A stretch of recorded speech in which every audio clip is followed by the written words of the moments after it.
not remain free from our strength from the same source. We must walk with God. A separation from the world is required of us, for we cannot remain free from its pollution unless we follow the example of the faithful Enoch. What is inspiration saying? If I'm going to be free from the contaminating effect of the world, she says I need to follow the example of Enoch. What example? She explains in the first sentence. Prayer and communion with God.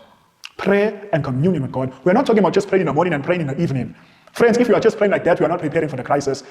We are not preparing for the crisis. In the book Steps to Christ, page 98, inspiration says, pray in your closets, morning and evening.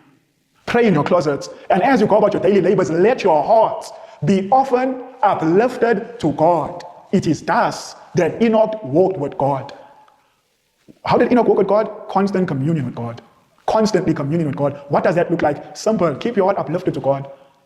Keep the channel open between heaven and earth. Between your own soul and God. Actually, inspiration says in the book Heavenly Places, I believe page 71, she says our prayers are like letters sent to God. Our prayers are like letters sent to God.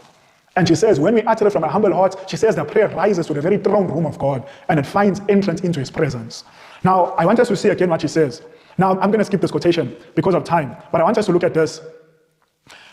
I want us to see in this quotation, Heavenly Places, I want us to see why some people do not actually have the experience of having a beautiful experience in prayer. Their communion with God is not sweet. I want you to see, and I truly believe Enoch's communion with God was a sweet communion. I want you to see why sometimes the prayer life is not sweet. Let's see what the prophet says in Heavenly Places, page 72. She says, it is our privilege to taste the sweetness of communion with a crucified and risen Savior. But in order for this to be, self must be surrendered to God. In order for our communion with God to be sweet, what must be surrendered to God? Self.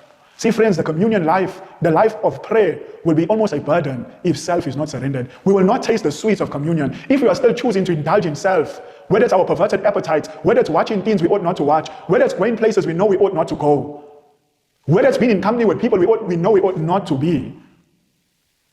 Friends, that's the indulgence of self. Inspiration says self-indulgence means that Christ is not followed in self-denial and cross-bearing. When self strives for the highest place, the spiritual perceptions become dimmed. When self always wants its way, and we keep surrendering to every time self wants its way, friends, inspiration says that the spiritual perception becomes dimmed. And we do not find the sweets, we do not find communion sweet. Actually, communion becomes something in which we don't even delight in.